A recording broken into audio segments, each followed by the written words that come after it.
خدا په کومو حالاتو کې راضي کیږي او په خوند او شوق کوروالی کوي.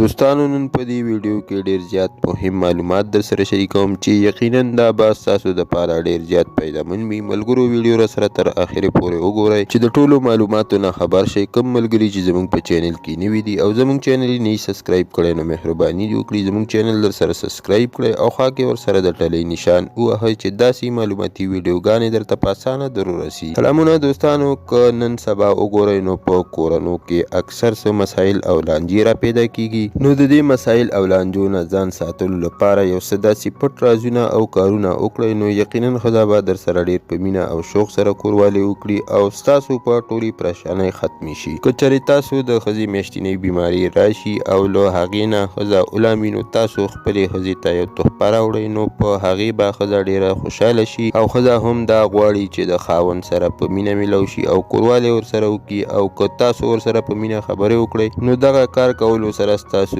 زړه کې مینه پیدا کیږي او ستاسو په منځ کې به مینه نوره هم زیاته شي. دویم حالات داسې وي چې کله خاوند ډیر وخت بعد کور ته راشي د مسافرۍ نه نو ښځه غواړي چې د خاوند سره په مینه خبرې وکړي او په مینه ورسره کوروالی وکړي ځکه چې ښځه هیڅکله هم د خاوند دومره مسافري نشي برداشت کولی. نو د ښځې زړه غواړي چې د خاوند سره ډیره په مینه کوروالی وکړي. دریم دا چې هر کله خاوند خپلې ښځې سره په مینه باندې خبرې کوي او د هغې نه کنځل وینا نه کوي او ستغې سپورې ورته نه وایي او مور پلار ورته په بده نه یادوي نو دغسې خاوند هم په ښځه باندې ډیر ګران وي. نو بیا د خاوند هر حکم ته تیاره وي. نو تاسو کولی شئ چې په دغه طریقو د خپلې ښځې سره یو خوشحال ژوند تیر کړئ او په مینه محبت باندې وخت تیر کړئ. امید لرم چې ویډیو به مو خوښه شوي وي. ویډیو در سره لایک شیر کړئ، چینل در سره ضرور سبسکرایب کړئ. مننه کوم چې ویډیو مو را سره تر اخره پورې وکتله او د بلې ویډیو پورې الله په امان.